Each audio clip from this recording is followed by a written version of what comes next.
지금은 낭독 중. 오만과 편견. 재산 꽤나 있는 독신 남자에게 아내가 꼭 필요하다는 것은 누구나 인정하는 진리다. 이런 남자가 이웃이 되면 그 사람의 감정이나 생각을 거의 모른다고 해도 이 진리가 동네 사람들의 마음속에 너무나 확고하게 자리 잡고 있어서 그를 자기네 딸들 가운데 하나가 차지해야 할 재산으로 여기게 마련이다.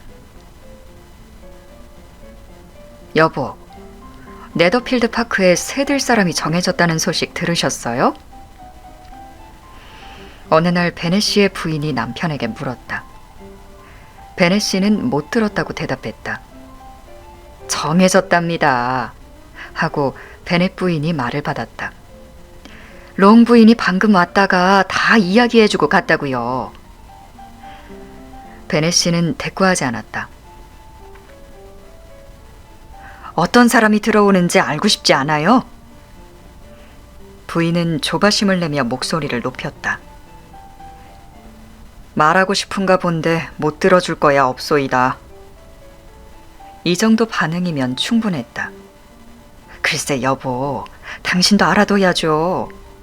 롱 부인 말로는 네더필드 파크에 들어오기로 한 사람은 잉글랜드 북부 출신 청년이라는데 대단한 재산가래요. 월요일에 사두마차로 와서 집을 둘러봤다는데 아주 만족해하며 바로 모리스 씨와 계약했대요.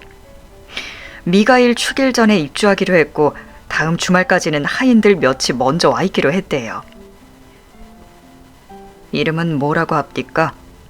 빅리랍니다. 기혼이요, 미혼이요? 아유, 여보, 미혼이에요. 아무렴요. 갑부총각이라고요. 연 수입이 4, 5천은 된대요.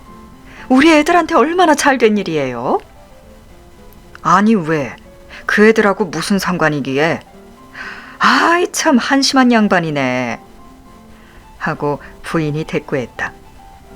그 총각이 우리 애들 중 하나랑 결혼할 거라는 소리지요 뭘. 그럴 속셈으로 이리 온다는 거요? 속셈이라니요? 세상에 어떻게 그런 말을. 그렇지만 뭐 우리 애들 누구하고 연애하게 될 수도 있잖아요. 그러니까 그 사람이 이사 오는 즉시 방문하셔야 해요. 내가 가야 할 이유가 없지. 당신이 애들을 데리고 가보든가 아니면 애들끼리 보내든가 하구려. 그래, 그게 훨씬 낫겠군. 당신 미모야 애들 못지않으니 빅리 씨가 당신을 제일 마음에 들어하면 어떡해. 여보, 괜히 치켜 세우지 마세요. 저도 뭐 미모라면 빠진 적은 없지만요. 이젠 어디 빼어난 미모라고까지 할 수 있나요?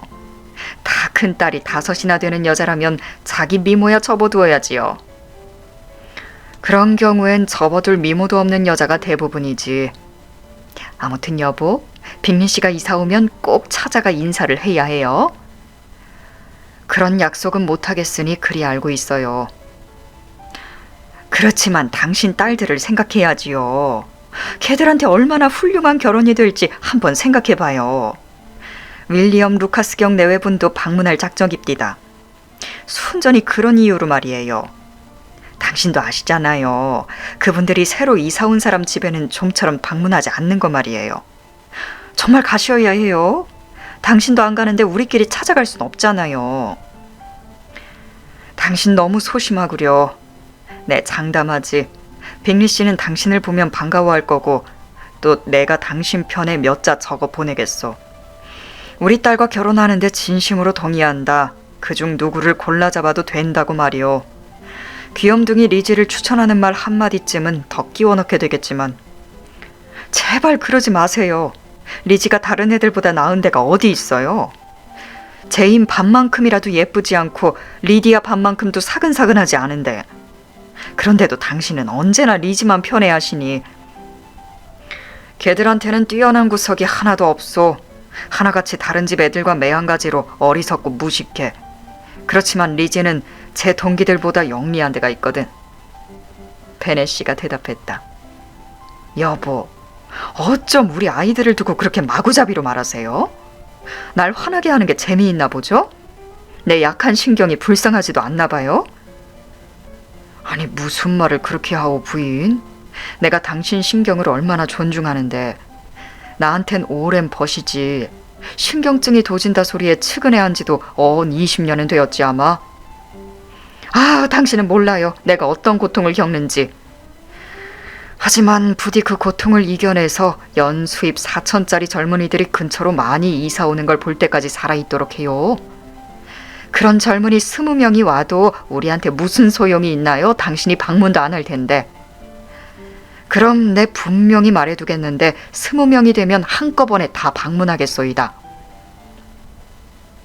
베넷 씨는 재기, 냉소적인 기질, 내성적 성격, 변덕 등이 워낙 기묘하게 뒤섞여 있는 사람이라 23년을 겪어보고도 그의 부인은 남편의 성격을 이해할 수 없었다.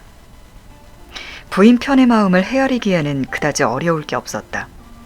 그녀는 이해력이 떨어지고 아는 것도 없고 기분이 들쭉날쭉한 여자였다. 못마땅한 일이 있을 때는 신경증이 도진다고 제멋대로 생각했다. 그녀 평생의 사업은 딸들을 출가시키는 것이고 낙이라고는 이웃집을 방문해서 수다 떠는 것이었다. 베넷 씨는 빅리 씨를 가장 먼저 예방한 사람들 중 하나였다. 실은 진작부터 찾아가 볼 생각을 하고 있었지만 아내에게는 마지막 순간까지 가지 않겠다고 못을 박아두었다. 그래서 그녀는 그가 방문한 날 저녁 때까지도 그 사실을 전혀 모르고 있었다. 그날 저녁, 사실이 알려지게 된 경위는 이렇다.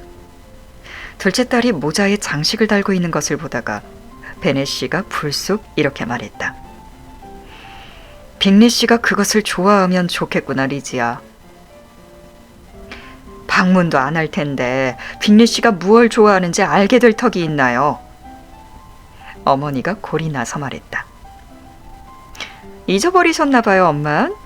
무도회 때 만나게 될 거고 롱부인께서 소개해 주시기로 약속했잖아요. 엘리자베스가 말했다. 롱부인은 그런 일을 해줄 위인이 아니야. 자기 조카도 2명이나 있잖아. 이기적이고 위선적인 여자야. 그 여자한텐 기대 안 해. 나도 그렇게 생각하오. 하고 베넷 씨가 말했다. 그 부인에게 빌붙지 않을 거라니 기쁘오. 베넷 부인은 대꾸할 생각조차 없었지만 그만 참지 못하고 딸 하나를 야단치기 시작했다. 그렇게 기침 좀 해대지 마라, 키티. 제발 빈다. 내 신경 좀 생각해 주렴. 아주 갈기갈기 찢어놓는구나. 키티는 기침을 조심성 없이 하고 있어. 때를 못 가리는군 그래. 아버지가 말했다. 누군 재미로 기침하나요 뭐. 키티가 짜증을 내며 대꾸했다. 다음 무도회가 언제냐, 리지야. 보름 후에요. 맞아, 그렇다니까. 하고 어머니가 목청을 높여 말했다. 롱 부인은 그 전날이나 돌아올 거고, 그러니 그 여자가 그 사람을 소개해 줄 수는 없지. 자기도 그 사람을 모를 테니까 말이야. 그렇다면 여보, 당신 쪽에서 도리어 롱 부인한테 빅리 씨를 소개해주면 되잖소. 말도 안 돼요, 여보. 나부터가 모르는 판에 그게 말이나 돼요? 어쩜 그렇게 사람 약을 올리세요? 당신 사려 깊은 것은 알아모셔야겠소. 보름 정도 알고 지낸 거야 분명 약소하지. 정말 어떤 사람인지를 보름 만에 알 수는 없으니까. 하지만 우리가 안 하더라도 누군가 다른 사람이 할 거고 결국 롱부인과 그 조카들도 기회를 얻게 될 거야. 그러니 당신이 그 일을 마다하면 내가 직접 나서도록 하겠소. 롱부인에게 친절이나 베풀 겸. 딸들은 눈을 동그랗게 뜨고 아버지를 바라보았다. 베넷 부인은 말도 안 돼, 말도 안 돼 라고만 말했다. 말도 안 된다는 그 말, 그거 도대체 무슨 뜻이요? 라고 그가 목소리를 높였다. 소개의 절차요, 아니면 그렇게 절차를 따지는 게 말도 안 된다는 거요? 난 그 점에서는 당신에게 조금도 동의할 수 없소. 너라면 어떻게 말하겠니, 메리야? 넌 생각이 깊은 데다가 훌륭한 책도 많이 읽고 또 중요한 구절은 따로 적어두지 않니? 메리는 무언가 그럴싸한 말을 하고 싶었지만 떠오르는 것이 없었다. 메리가 생각을 정리하는 사이에 하고 그가 말을 이었다. 우린 빅리 씨 이야기로 돌아가기로 합시다. 빅리 씨라면 이제 신물이 나요. 부인이 소리쳤다. 참 유감이구려. 그렇다면 왜 진작 말해주지 않았소? 오늘 아침에만 알았더라도 절대로 그 사람을 방문하지 않았을 텐데. 일이 꼬이긴 했지만 어쩌겠소. 벌써 방문해버렸으니 이제는 어쩔 수 없이 알고 지내야겠소. 그가 바라던 바대로 식구들은 깜짝 놀랐다. 그리고 아마도 베넷 부인이 누구보다도 더 놀랐을 터이다. 그럼에도 한바탕 환희의 소용돌이가 잦아지자 그녀는 진작부터 그럴 줄 알았다고 말하기 시작했다. 당신은 참 좋은 분이세요, 여보. 그래도 제가 끝내는 당신을 설득하게 되리라는 걸 알고 있었어요.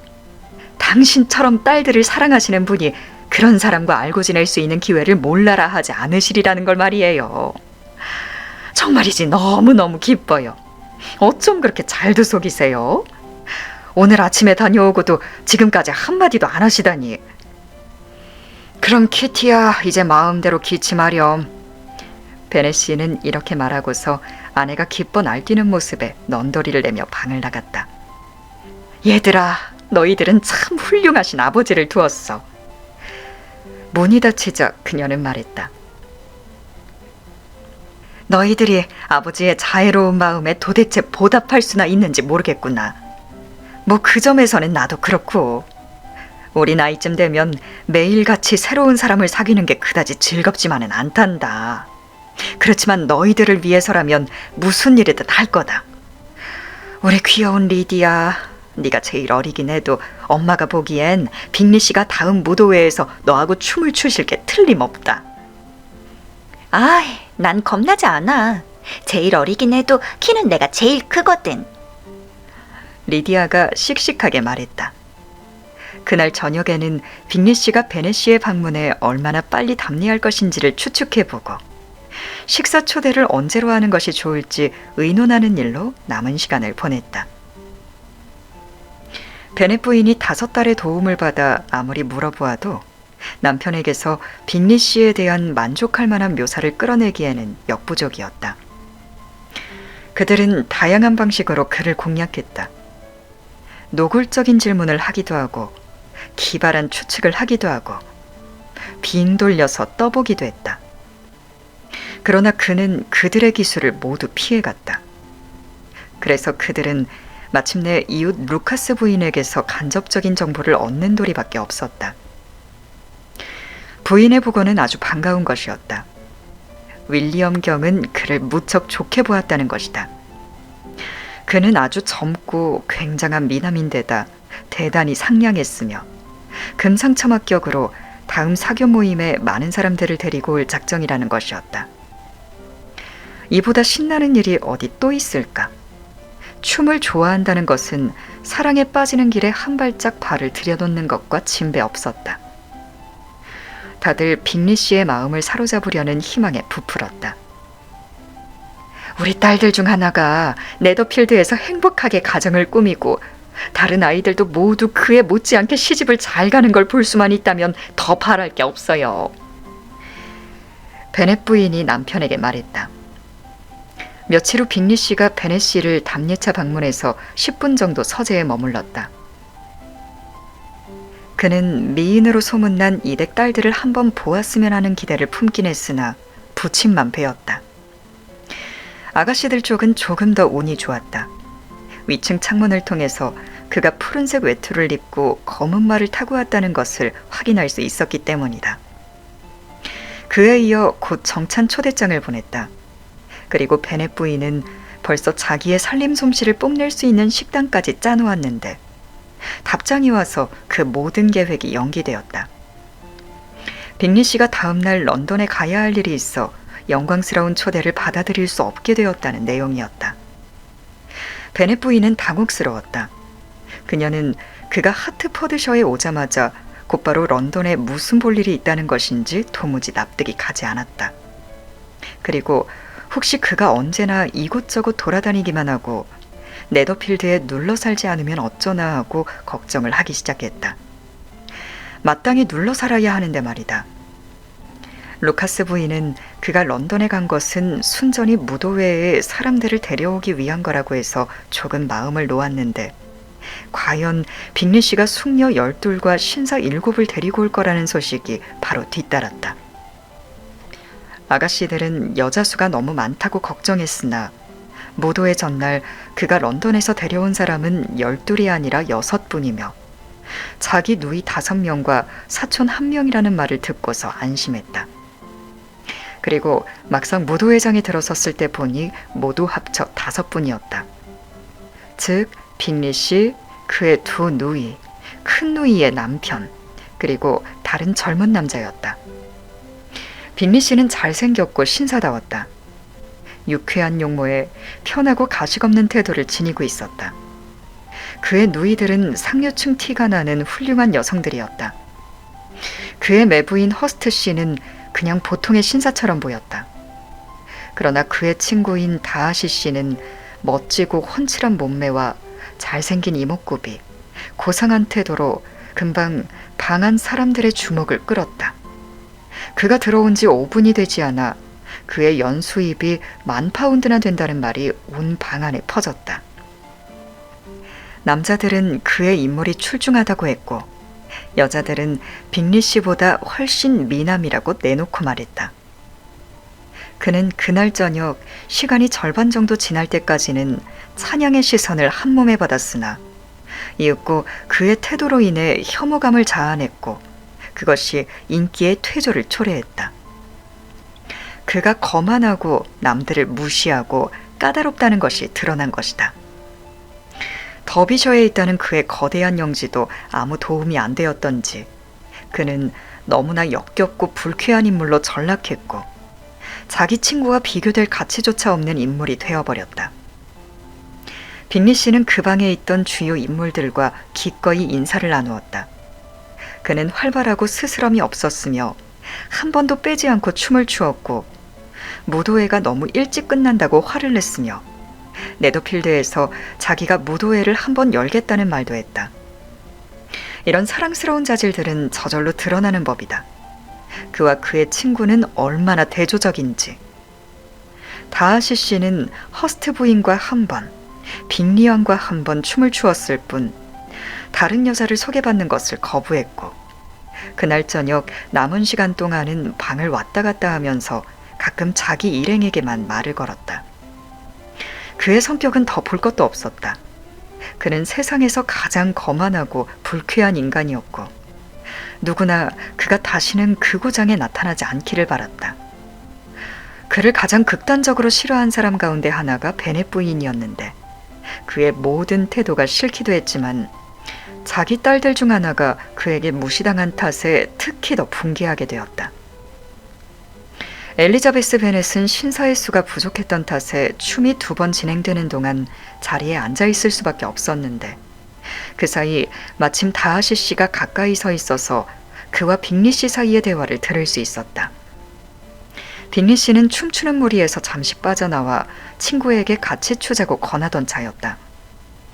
자, 다하시 춤을 추어야지 하고 그가 말했다. 자네가 혼자 이렇게 멍하니 서 있는 것이 보기 싫네. 춤추는 게 훨씬 좋을 걸세. 안 추겠네. 내가 춤을 얼마나 싫어하는지 알지 않나. 아주 친한 파트너하고가 아니면 말이야. 이런 무도회에서는 춤추기 어렵군. 자네 누이들한테는 벌써 파트너가 있고 다른 여자하고 춤춘다는 건 나한테는 벌이나 마찬가지야. 원 세상에 자네처럼 까다로운 인간은 처음 봐. 하고 빅리가 소리쳤다. 정말이지 내 평생 이렇게 괜찮은 아가씨들을 오늘 저녁만큼 많이 만나본 적은 없어. 그리고 자네도 보다시피 드물게 예쁜 아가씨도 몇 명 있고 말이야. 이 방에서 미녀라고는 바로 자네와 춤추는 아가씨 하나뿐인걸. 다하시 씨는 베넷 집안의 맏딸을 바라보면서 말했다. 그야 저렇게 아름다운 사람은 지금까지 본 적이 없어. 그렇지만 저 아가씨 동생 하나가 바로 자네 뒤에 앉아있는데 퍽 예쁘게 생겼고 뭐 성격도 아주 좋아 보이네. 내 파트너한테 자네 소개를 부탁하지. 누구 말이야? 그러고는 몸을 돌려 잠시 엘리자베스를 바라보다 눈이 마주치자 눈길을 거두고 냉정하게 말했다. 그럭저럭 봐줄만은 하군. 그렇다고 내 구미가 동할 만큼 예쁘지는 않아. 그리고 난 지금 다른 남자들이 거들떠보지 않는 여자들을 우쭐하게 해줄 기분이 아니네. 자넨 돌아가서 파트너의 미소나 즐기라고. 괜히 나하고 시간 낭비하지 말고 말이야. 빅리 씨는 그의 충고를 따랐다. 다하시 씨는 다른 쪽으로 가버렸고 엘리자베스는 그에 대해서 그다지 좋지 않은 감정을 갖게 되었다. 그렇지만 그녀는 아는 사람들한테 그 이야기를 신이 나서 해주었다. 무엇이든 우스꽝스러운 일을 보면 재미있어 못 참는 활기차고 장난스러운 성격이었던 것이다. 그날 저녁은 가족 모두가 대체로 즐거워하는 가운데 지나갔다. 베넷 부인은 네더필드 사람들이 자기 맏딸을 무척 좋아한다는 것을 알게 되었다. 빅리 씨는 그녀와 2번 춤을 추었고 그의 누이들도 그녀를 남달리 보는 것 같았다. 겉으로 별로 드러내지는 않았지만 제인도 어머니만큼이나 여기에 만족했다. 엘리자베스는 제인이 기뻐한다는 것을 느낄 수 있었다. 메리는 다른 사람이 빅리 양에게 자기를 두고 이 근방에서 가장 교양 있는 여성이라고 말하는 것을 들었고 캐서린과 리디아는 파트너가 없었던 적이 없을 만큼 운이 좋았는데 무도회에서 그들의 관심사는 그것이 전부였다. 그래서 베네가의 식구들은 자기 집을 중심으로 이루어진 마을 롱본으로 신이 나서 돌아왔다. 베네 씨는 아직 잠자리에 들지 않고 있었다. 책에 몰두하면 워낙 시간 가는 줄을 모르는 데다 이번 경우에는 굉장한 기대를 불러일으켰던 저녁 행사였던지라 상당한 호기심도 있었다. 그는 새로 이사온 사람에 대한 아내의 기대가 깡그리 무너지길 바라는 편이었는데 전혀 다른 이야기를 들어야 했다. 아유, 여보, 아주 즐거운 저녁이었어요. 무도회가 아주 훌륭했다고요. 그녀는 방에 들어오면서 말했다. 당신도 가셨더라면 좋았을 텐데. 모두들 제인을 칭찬했고 하여간 최고였어요. 누구나 제인이 정말 예쁘다고 한마디씩 했으니까요. 빅리 씨도 제인이 너무 아름답다고 생각하고 춤을 2번이나 추었어요. 여보, 한번 생각해봐요. 글쎄, 정말 2번 추었다니까요. 그 사람이 춤을 2번 신청한 사람은 그 방에서 제인뿐이에요. 처음에는 루카스 양에게 춤을 신청했어요. 그 애하고 춤을 추려고 일어서는 걸 보고 열통이 터졌는데 그렇지만 좋아하는 건 전혀 아니더라고요. 하긴 그럴 사람이 어디 있겠어요. 그러다 제인이 춤추는 것을 보고는 그 사람 눈이 번쩍 뜨이는 것 같더라고요. 그래서 사람들한테 누군지 묻고는 소개를 받고 다음번 춤을 신청했죠. 그러고 나서 3번째는 킹양과 4번째는 머라이아 루카스와 5번째는 다시 제인과 그리고 6번째는 리지와 그리고 불랑제 춤에서는 그 사람이 나를 가련하게 여겼더라면 그 절반도 안 추었을 텐데. 남편은 참지 못하고 소리쳤다. 제발 부탁이니 그 사람 파트너를 더는 읊어대지 마오. 에휴, 1번째 춤에서 발목이라도 삐어버리지 그랬어. 아유, 여보, 그 사람 정말 마음에 들더라고요. 하고 베넷 부인은 계속했다. 너무너무 잘생겼고 누이들도 매력적이고 내 평생에 그이들 옷보다 더 우아한 차림은 본 적이 없어요. 허스트 부인의 드레스에 달린 레이스 말인데요. 여기서 그녀는 다시 제지당했다. 베넷 씨가 옷차림에 대해서는 입도 뻥끗하지 말라고 말을 자른 것이다. 그래서 다른 이야기거리를 찾을 수밖에 없었는데 다이시 씨가 저지른 충격적으로 무례한 행동에 대해 아주 붕괴하면서 과장까지 조금 섞어서 이야기했다. 그러나 이건 확실해요. 그녀는 이렇게 덧붙였다. 리지가 그 사람 마음에 들지 않았다고 해서 손해볼 게 별로 없다는 거 말이에요. 아주 불쾌하고 고약한 인간이라 그런 사람 마음에 들어봤자 좋을 거 하나 없지. 너무 고고하시고 너무 잘난 체 하셔서 누가 배겨내겠어? 이리 갔다 저리 갔다 뭐 대단한 인물이나 되는 것처럼 같이 춤출 만큼 잘생기지도 않은 주제에.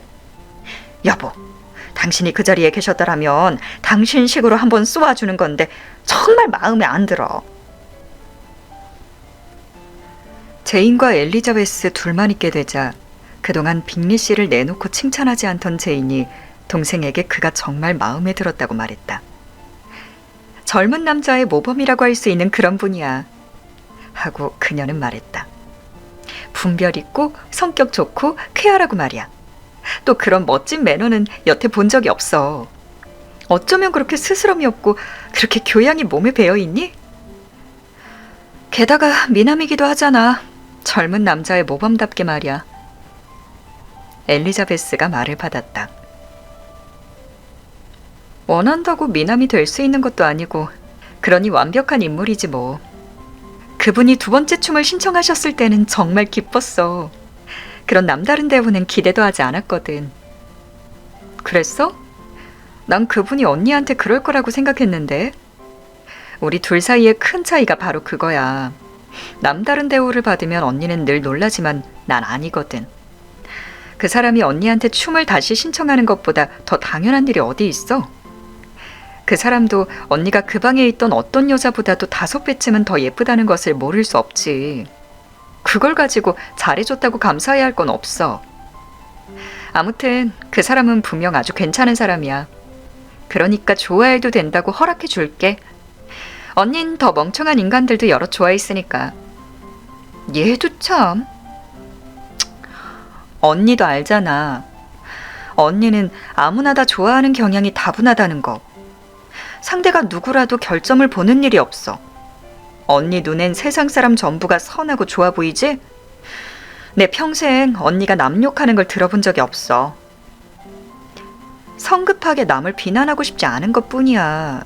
늘 내가 생각하는 대로 말한다고. 나도 알아. 그러니까 놀랍지 뭐야.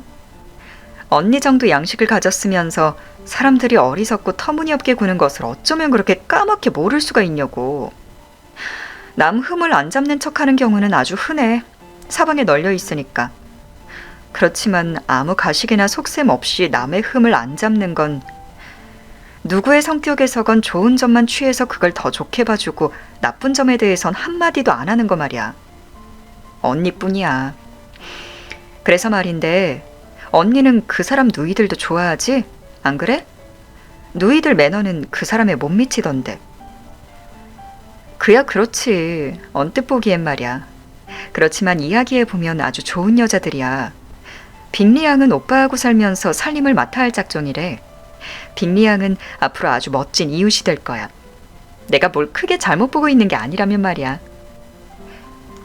엘리자베스는 말없이 듣고 있었지만 수긍이 가지는 않았다. 무도의 날 그들의 행동에서는 남을 배려하는 태도가 전혀 보이지 않았다. 그녀는 자기 언니보다 관찰력이 예리하고 성격도 더 깐깐한 데다 누가 관심을 가져준 탓에 판단력이 흐려지는 일도 없었으니 그 여자들을 좋게 봐줄 마음이 별로 없었다. 그들은 사실 매우 세련된 숙녀들로 기분이 좋을 때는 싹싹하게 굴고 마음만 먹으면 언제라도 상냥해질 수 있었다. 그러나 거만하고 잘난 체했다. 그들은 예쁜 편이었고 런던에 있는 인류 사립여학교에서 교육을 받았으며 2만 파운드의 재산이 있었는데 분수에 넘치게 소비하며 지체 높은 사람들하고만 사귀는 습성이 있었다.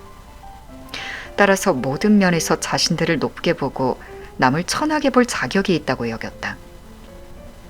그들은 잉글랜드 북부의 양갓집 출신이었는데 이 사실이 자기 남매들의 재산이 장사로 번진다는 사실보다 그들의 뇌리에 더 깊이 박혀 있었다. 빅리 씨는 부친에게서 거의 10만 파운드에 달하는 재산을 물려받았는데 부친은 원래 시골에 토지가 딸린 큰 저택을 구입할 작정이었으나 뜻을 이루지 못하고 돌아가셨다. 빅리 씨도 부친과 같은 생각이었고 때로는 적당한 지역을 물색하기도 했다. 그러나 이제 좋은 저택도 빌린 데다 수렵권까지 얻었으니 그의 마음 편한 성격을 잘 아는 사람들이 보기에는 그가 여생을 네더필드에서 보내고 구입권은 다음 세대에 넘겨버리지 않을지 의심스러웠다. 그의 누이들은 그가 자기 소유의 저택을 갖기를 간절히 원했다. 그러나 이제 세입자로 정착했을 뿐인데도 빅리 양은 그의 식탁을 관장하기를 마다할 생각이 없었다. 허스트 부인 또한 재산보다 지위를 보고 결혼한 탓에 제 형편에 맞는 한 그 집에 눌러 살지 않을 까닭이 없었다. 빅리 씨는 성년이 된 지 2년이 지났을 때 누가 우연히 추천하는 바람에 네더필드 하우스를 보게 되었다. 그는 반 시간 동안 그 집 안팎을 둘러보고는 위치와 주요 방들이 마음에 들었고 집주인의 자랑에도 만족해서 즉시 그것을 얻어버렸다. 그와 다하시는 성격이 아주 다름에도 불구하고 매우 꾸준하게 우정을 지속하고 있었다. 빅리의 성격이 시원스럽고 솔직하고 유연하다는 점이 다하시의 마음에 들었다.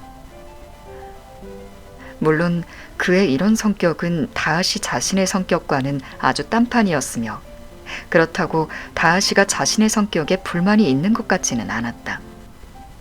한편 빅리는 다하시의 우정을 굳게 믿었으며 그의 판단력을 더없이 존중했다. 지적인 능력에서는 다하시가 더 뛰어났다. 빅리도 결코 부족한 것은 아니었으나 다하시는 총명했다. 동시에 그는 콧대 높고 드레지고 까다로웠으며 매너가 훌륭하기는 했지만 친근감을 주지는 않았다. 그 점에서는 그의 친구가 훨씬 나았다. 빅리는 어딜 가나 항상 사람들의 호감을 사는 반면 다하시는 끊임없이 사람들의 기분을 상하게 했다.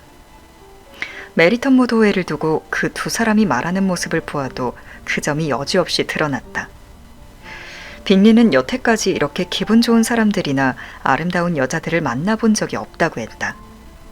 모든 사람이 다 그에게 아주 친절했고 관심을 기울여 주었으며 지나치게 격식을 차리지도 어색하게 굴지도 않았고 그도 금세 그 방의 모든 사람과 친해진 느낌이었다는 것이다. 그리고 베넷 양으로 말하자면 천사라도 그만큼 아름답진 않을 거라고 했다. 반대로 다하시는 인물이 괜찮은 사람도 별로 없고 매너는 더욱 보잘것없는 한 무리의 사람들을 보았을 뿐이었다. 자기 편에서는 조금의 관심조차 가는 사람이 없었고 상대방에서 관심을 보이거나 즐거움을 주는 일도 없었으며 베넷 양은 예쁘기는 하지만 웃음이 해프다고 했다. 허스트 부인과 빅리 양은 그런 점을 인정하기는 하면서도 그녀를 칭찬하고 좋아했으며 사랑스러운 여자라고 하면서 거리낌 없이 더 사귀고 싶은 사람이라고 말했다. 그리하여 베넷 양은 사랑스러운 여자로 낙착되었고 빅리는 이런 찬사에 힘입어 얼마든지 그녀를 좋아해도 된다는 인정을 받았다고 여겼다.